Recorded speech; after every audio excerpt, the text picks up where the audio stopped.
the core of the deliberation of the United Nations. Thank you. James. If I could ask you something that's not quite on the agenda of what you've been discussing here, of course you expected, but there's been some important developments in the last few hours, a rapprochement between Saudi Arabia and Iran, and a restoration of diplomatic relations. What could that mean for the Middle East region and, in fact, for the world?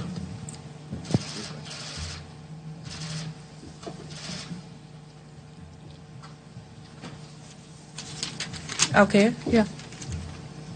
Hi, thank you.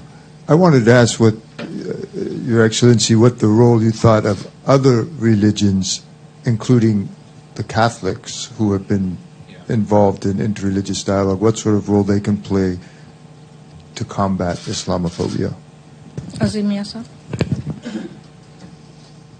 You have been playing a good role, by holding all these conferences. As far as the resolutions and the statements are concerned, fine.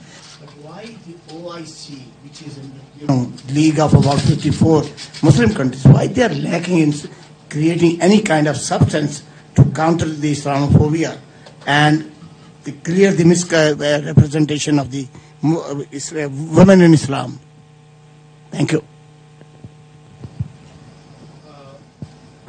My question is concerning the role of media play here, because when we talk about Islam, I think most of people first reacted is Taliban, ISIL, Al-Qaeda, women's rights. What role do you think the media should play to fight against Islamophobia here? Thank you.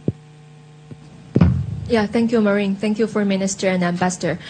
So my question is following James' question. He mentioned that Iran and Saudi Arabia agreed to resume diplomatic relations today, but this agreement is followed by China-led negotiations in Beijing. So my following question is, what's your opinion on China's role in brokering this deal between Iran and Saudi Arabia? Thank you. Asif. Can in any way UN be regulated or come up with some sort of enforcement to enact the measures to control the hate spread against Islamophobia? Nasser, you have question, or anybody else have question? My question is the same. Yeah. Any follow-ups? Social media as well, where the hate speech and Okay. Okay. So I'll give the floor to a foreign minister. Yes. Thank you. Thank you, everyone. Let's try and read my own handwriting. So in the context of your question on the OIC and the role that we can play internally and within the Muslim world to combat not only Islamophobia, but the issue of women in Islam, I think that's exactly what we're trying to do. Through the events hosted today at the United Nations.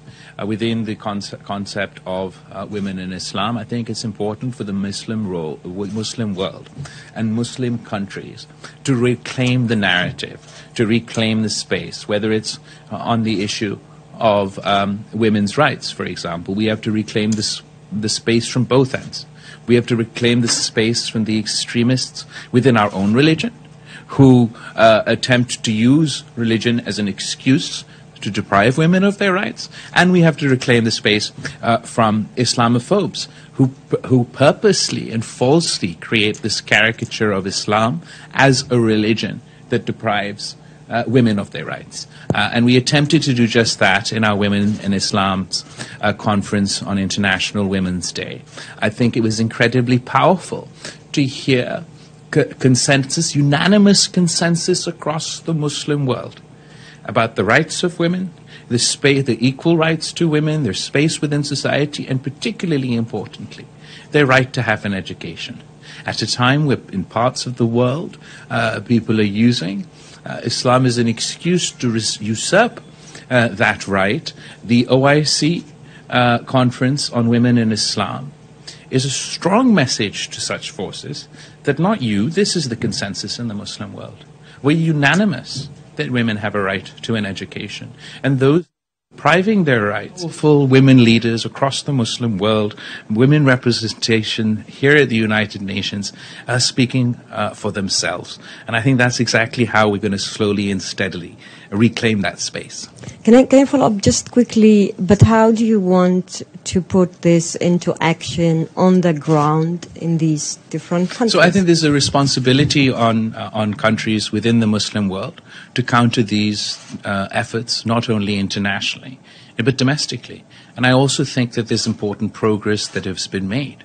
In some countries, within the Muslim world, we've already elected women to the highest offices in the land. Some Muslim countries, like the United Arab Emirates, already have 50% of their parliaments made up of women. We have to enact anti-discrimination laws and practice what we preach. And that's exactly what we're trying to do within Pakistan. I can't complain we're perfect. There are problems for women in the West, and there are problems for women in the Muslim world that we have to combat, that we have to face head on. But this is not something that changes overnight. This is something that, you take 2 steps forward, 1 step back, and it's a continuous effort, whether you're in a Muslim country or whether you're in the West.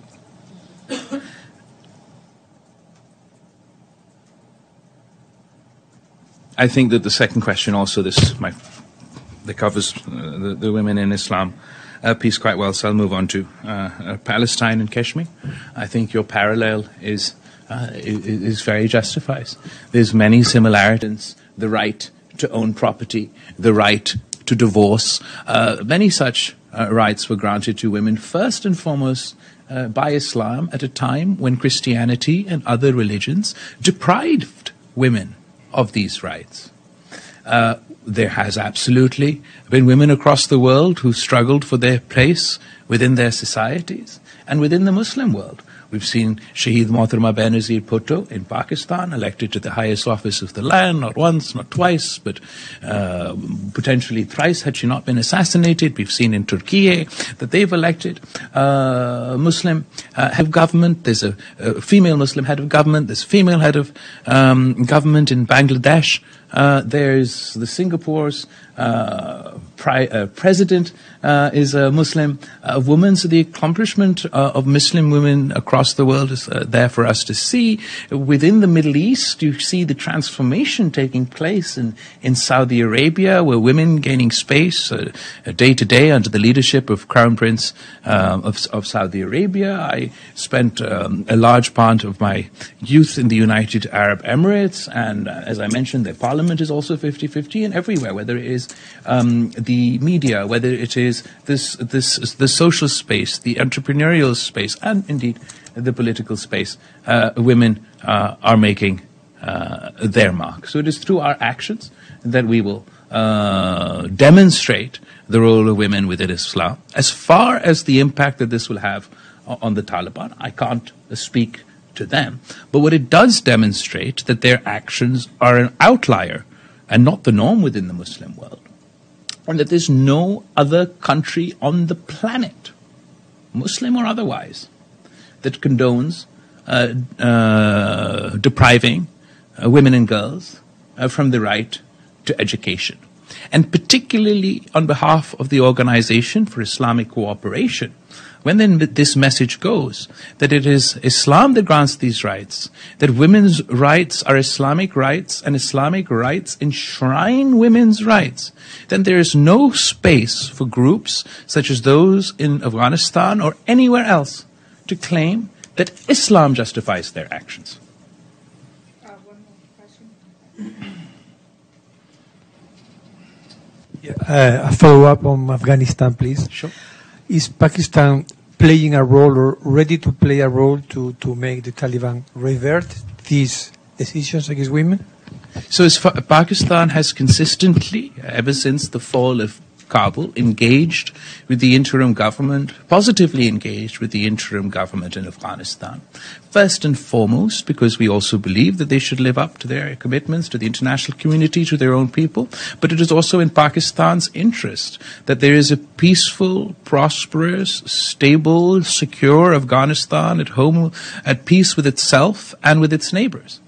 and it is in our interest that the interim government in Afghanistan are able to deliver on their commitments to their people and to the international community, because if they fail to do so, of course, they will, the first and foremost victims or consequences of that failure will be the people of Afghanistan, but the second victims of such a failure will be the people of Pakistan.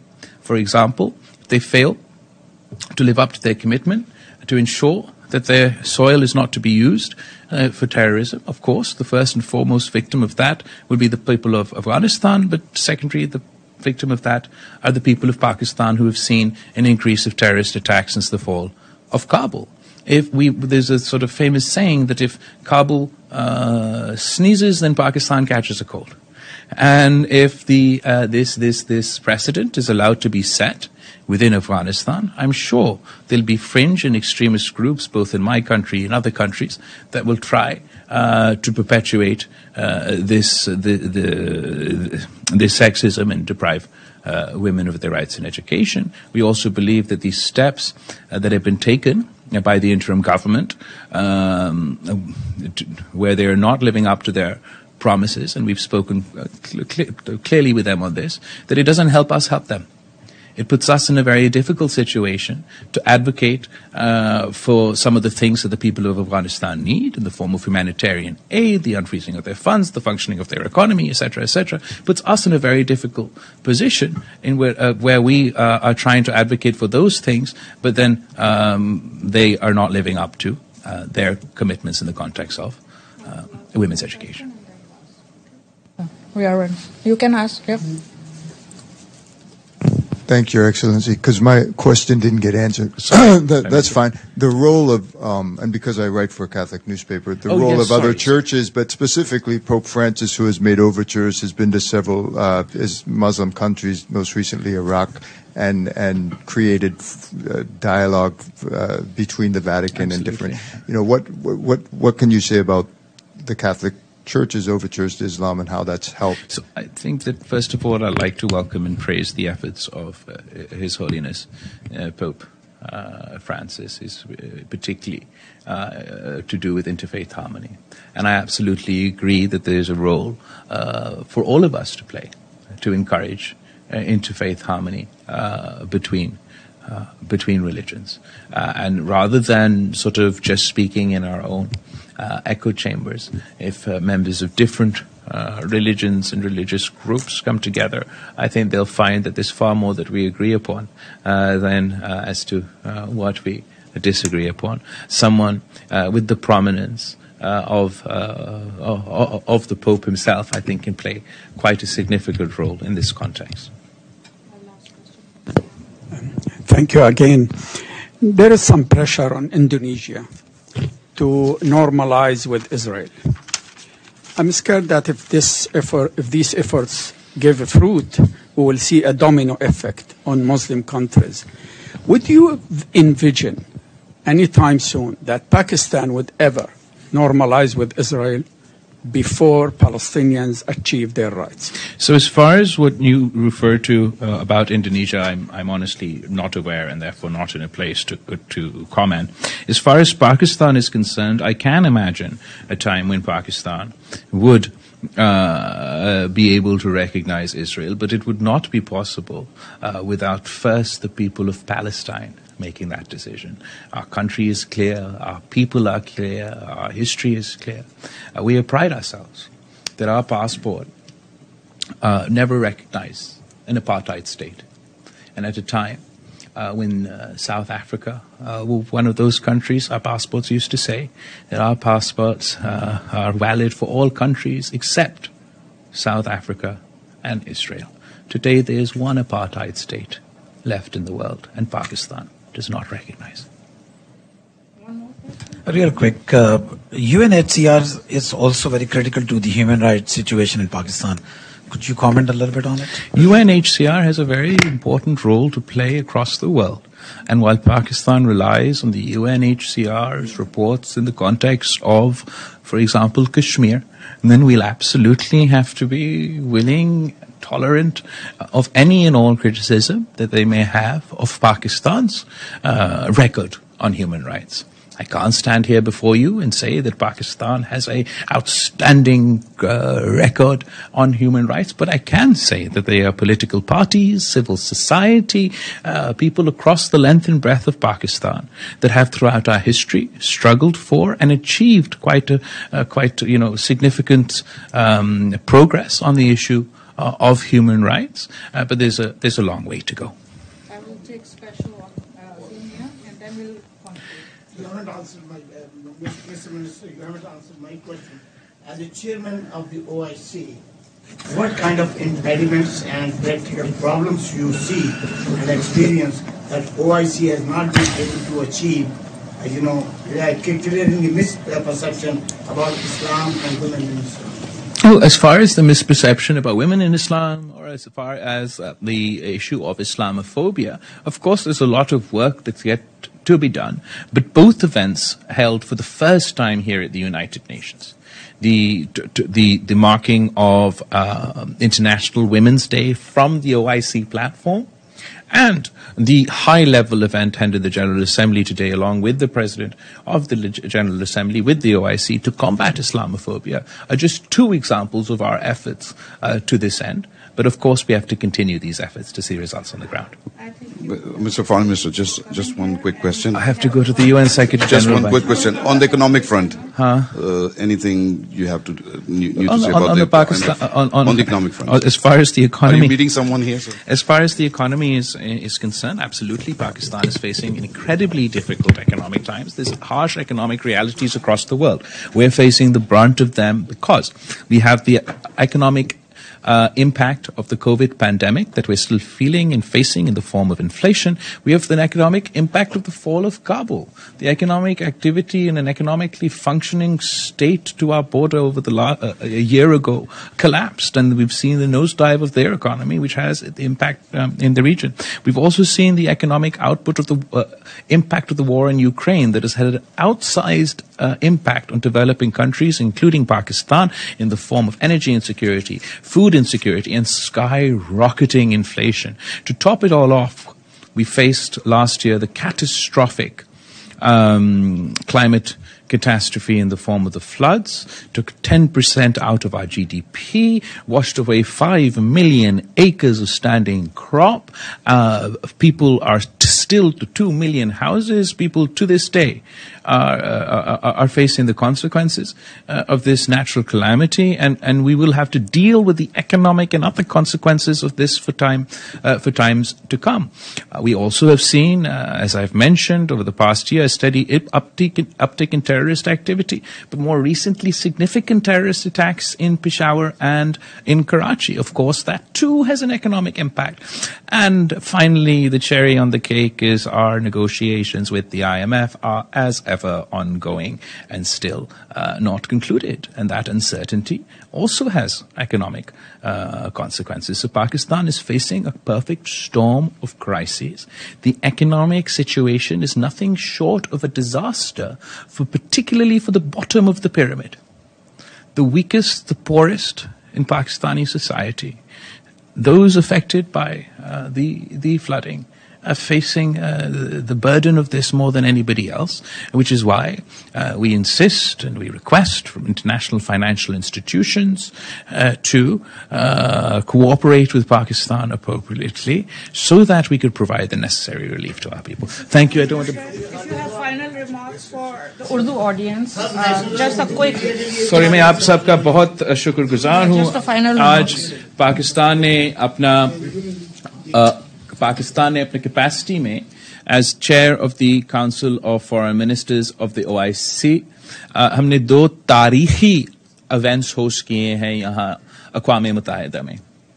2 दिन पहले international women's day पे हमने औरतों और इस्लाम के नाम पे OIC के प्लेटफॉर्म पे यहाँ यूनाइटेड नेशंस में एक इवेंट रखा था जिसमें पूरा दुनिया ने अपना नुमाइंदगी और पॉइंट ऑफ व्यू सामने लेकर आया. और इस इवेंट का मकसद ये था कि दुनिया में जो इस्लाम के बारे में गलत फहमी है, जो औरतों के हकूक के बारे में और इस्लाम के कॉन्टेक्स्ट में औरतों के हकूक के बारे में जो गलत फहमी है, उसको दूर करने की एक कोशिश था. अल्हम्दुलिल्लाह बहुत कामयाब किया. हमने दुनिया को एक मुंह तोड़ जवाब दिया कि इस्लाम वो मजहब है جو عورتوں کو سب سے پہلے حقوق دیے ہیں. اسلام وہ مذہب ہے جنہوں نے پہلے مسلم دنیا کو خاتون وزیر اعظم دیا. پاکستان میں، ترکیہ میں، بنگلہ دیش میں، جگہ جگہ. اور جہاں ہمارے مسائل ہیں وہاں ہمارا کامیابیاں ہے، اور ہم سمجھتے ہیں کہ اسلام کے نتیجے میں عورتوں کو یہ حقوق ملے ہیں. ساتھ ساتھ OIC کے پلیٹ فارم سے جہاں یہ ایک بڑا کامیابی تو تھا کہ پچھلے سال ہم نے 15 مارچ کے لیے جو ریزولوشن پاس کروایا، لیکن اگر صرف ہم نے ریزولوشن پاس کروانا تھا اور بھول جانا تھا تو وہ اس کا امپیکٹ نہیں ہوتا. آج جو ہوا کہ جنرل اسمبلی کا، یونائٹڈ نیشنز کا، اقوام متحدہ کے جنرل اسمبلی کا ہال میں آپ کا وزیر خارجہ بطور OIC کا کاؤنسل آف فارن منسٹرز نے کو کنوین کیا.